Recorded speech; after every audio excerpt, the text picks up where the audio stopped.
او بیا عائشہ رضی الله تعالی عنها مبارکه ناست وه ماخوستن کې دا یو حدیث د ډېر خوندور دی اوس رایت شو ماخوستن کې پیغمبر علیه السلام راننوت او چې کله راننوته عائشہ مبارکه یو څو اشعار پیغمبر علیه السلام ته وویل دا ښځې ټوکه ټکاره شوه یا خاوند ټوکه ټکاره شوه اسلام مطابق دا هېڅ خبره پکې نشته سنت ده دا څه خبره خپلې ښځې سره یې نه کوي چا سره به کوي د عایشې مبارکې خبره وکړه اشعار یې ورته وویل اشعارو معنا څه وه اشعارو معنا دا وه یا رسول الله اسمان سرم یو نور دی او ما سرم یو نور دی ورته په اسمان کې یو نور دی ما سرم یو نور دی خو یا رسول الله زما نور دا د اسمان د نور نه زیات ښایسته او روښانه دی ورته فرمایي او بیا ورته فرمایي یا رسول الله زما دا نور داسې دی د اسمان نور داسې دی چې سحر راوخیږي دنیا له رڼا ورکړه ماښام ډوب شي خو زما داسې نور دی چې سحر یم رڼایي ماخوستن یم رڼایي هر ټیم دنیا له رڼا ورکوي یا رسول الله هر ټیم دنیا له رڼا ورکوي مبارکه فرمایي چې پیغمبر علیه الصلاة والسلام ورته وفرمیل چې ستا دغو خبرو چې مال څومره خوند راکه کنه دغه خبرو زما ته کتنې به تاله دومره خوند نه درکړی لکه ستا دغه خبرو چې مال څومره خوند راکه عایشې مبارک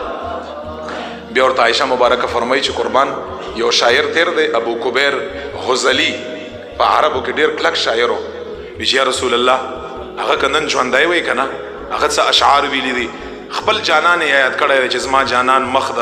نور غوندې دی یو خولې یې داسې په مخ باندې ښکاري د خولو څاڅکي لږه ستوري په اسمان باندې یو شاعري یې کړې ده عایشه مبارکه ورته فرمایي چې قسم په خدای چې نن هغه موجود وی که نه او تی لیدلی وی چې ویلي وی چې زما جانان نه جانان دا دی رسول الله مبارک تی یاد کړی وی چې ستا دې مخ تی کتلی وی که نه ولا چې تی یاد کړی وی چې مخ مبارک داسې چې نور ترېنه شرمږي نور ترېنه شرمږي عایشه مبارکه فرمایي چې نبی علیه السلام په دې خبره باندې راغی او زما تندی مبارک یې ښکل کړ زه ځان ته رانږدې کړم زه به په حالت د حیض کې وم پیغمبر علیه السلام به زما په غیږ کې کېناسته پیغمبر علیه السلام به زما په غیږ کې ناستو وهو یقرأ القرآن قرآن کریم تلاوت به یې هم که سر مبارک یې زما په غیږ کې ایښی دی حضور علیه الصلاة والسلام مبارک دا ټولې خبرې چا سره کړي بیبیانو سره یې کړي نو حضور علیه السلام صرف نکاحګانې نه دي کړي ښه څه هم کړی دی عدل او انصاف یې هم کړی دی مینه محبت یې هم کړی دی خیر دی که په زړه کې تور مایل وي محبت تور سره زیاتو په دې باندې نیون که نشته خو دا یاد درې ګوره ظاهري شپور سره نه تېرول او بیا خلکو ته ویل چې ما تې رابخلې ده دا دروغ خبره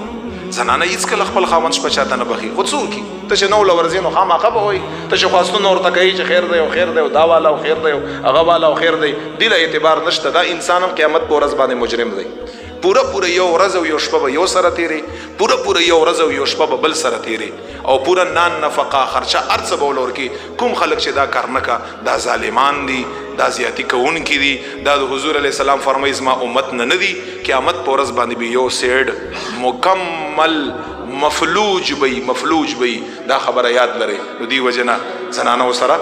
ډېر ښه سلوک ورسره کړی ډېره مینه ورسره کړی خیر دی بعضې داسې غلطۍ دي چې اسلام غلطۍ نه دي ستا کپړو غلطي ستا روټۍ غلطي ستا د چیو غلطي خیر دی د هغې ګزاره ورسره کوئ عفو کوئ درګذر کوئ دا ټول د پیغمبر علیه السلام سنت دي خدای پاک جل جلاله دا زموږ د زنانو په منځ کې انصاف والا جوړ کا الله جل جلاله د زموږ زنانو په منځ کې ظالمان مه جوړئ او چې کومې طریقې د پیغمبر علیه السلام دي د زنانو خدای پاک جل جلاله د موږ له هم د هغې سره کا توفیق راکړه